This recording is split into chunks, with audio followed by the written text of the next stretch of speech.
So when you planning is super, super important, and you always start with, in Texas, it's called the TEKS, Texas Essential Knowledge and Skills. And you have to make sure you're hitting all the TEKS, no matter what subject area you're teaching. And then you want to create the lessons. And it takes time to create those lessons because you want them to be engaging, you want them to be fun and creative. So that takes time.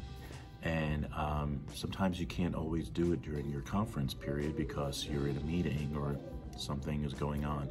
So therefore, when do you plan? Sometimes after school, sometimes at home, on the weekends. And so it is very, very time consuming, but really the planning of the lessons is really one of the most important things you can do as a teacher. And it takes a lot of time and work. And here we have my lesson plan book for art. And this is, I keep folders for each grade level. So you can see it's labeled. And then all the lessons are in here. And on top, right over here, you have the Texas Essential Knowledge and Skills listed. So that kind of helps you keep track of all the different lessons that you're teaching and so on. So I keep everything just in a folder like this. Super important, keep yourself organized. And so each grade level, since I teach 7 grade levels, I have 1 notebook per grade level, and that's where all my lesson plans are in.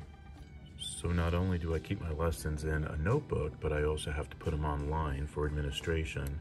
So there's art, and then I have it all by month, all the plans. So these were my plans for August, September, because August was a short month.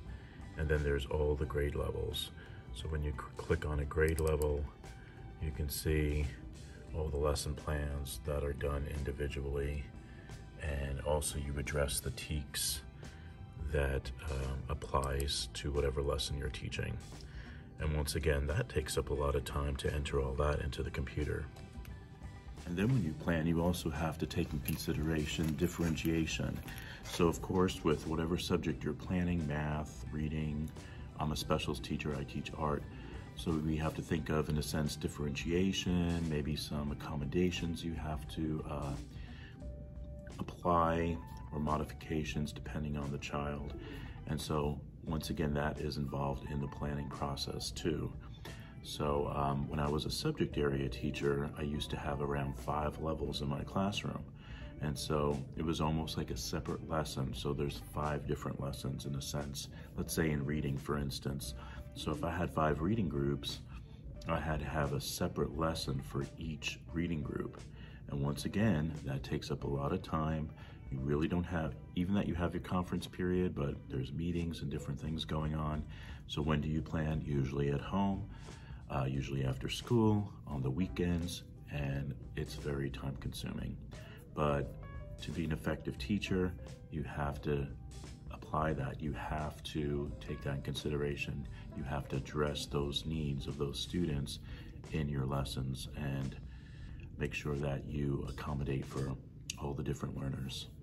So as far as curriculum, you always follow the Texas Essential Knowledge and Skills. However, you really don't have too much freedom creating your own lessons.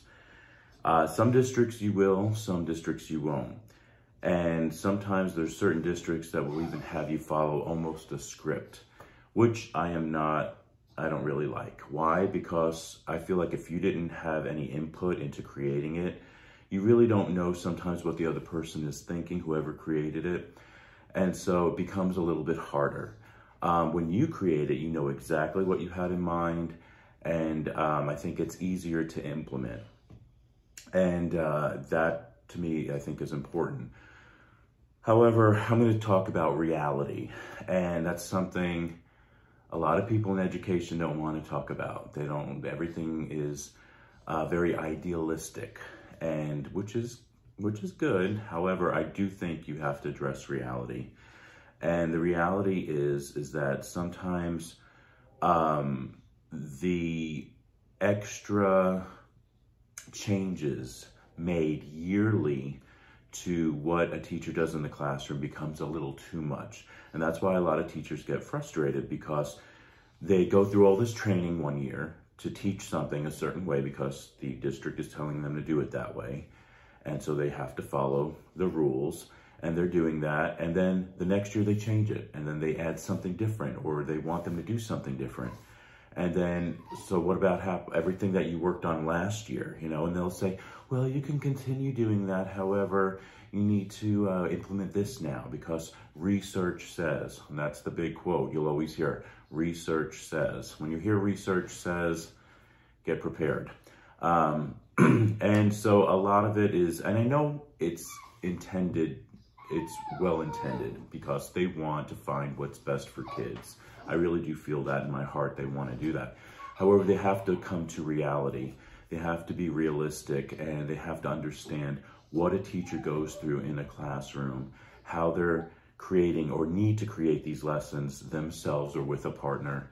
Because when it's given to them and then they're told to teach it a certain way, it doesn't become them. And so that's the hard part about teaching. Little Winston is very upset right now. He hears the tone in my voice.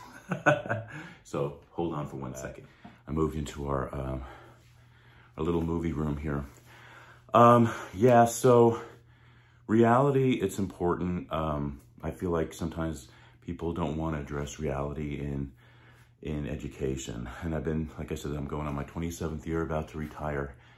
And that's what I've noticed throughout the years. Anytime you bring up reality, people don't like it. They don't want to hear it.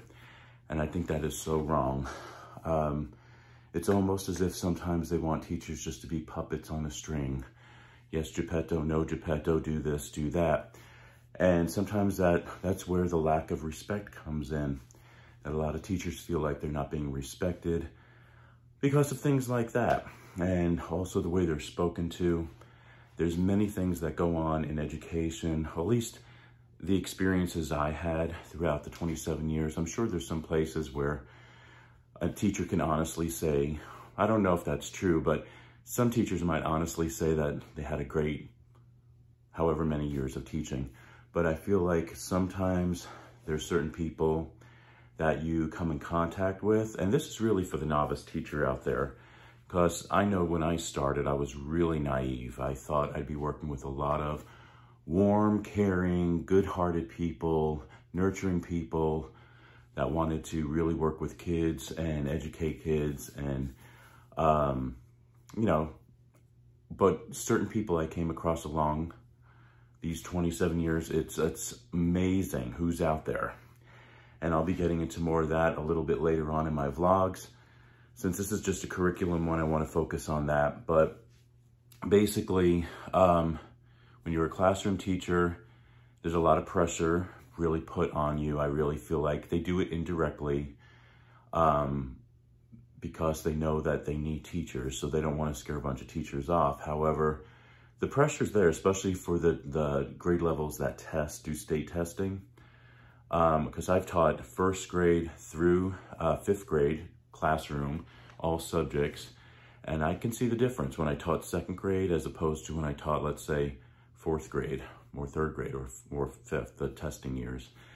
And so there's pressure put on the teacher indirectly, and everybody knows it, and it just doesn't make it a really good environment, let's put it that way. But getting back to the curriculum, it really depends on the district you work in. I was in districts before where you did have freedom to create your own lessons, which I loved. And that's one thing I love about being an art teacher, is because I get to create these lessons myself. So that is really good. But then there's some districts out there that I used to work for that it's like you were told. It's almost follow the script. And I don't believe in that personally. And I know a lot of teachers don't really like that either.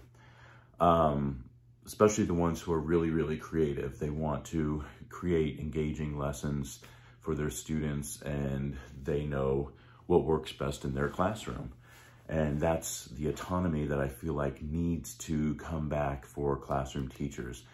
They really need to focus a little bit on that and what works best with the teacher, the environment. There's so many different environments, classroom environments. People have no clue about how different a class could be with students that you have in your classroom.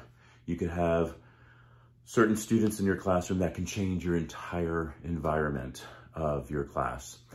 And so that's another thing to address too, which that's a vlog that we'll be talking about students and working with students. I'll be doing a vlog on that as I continue with my countdown to retirement.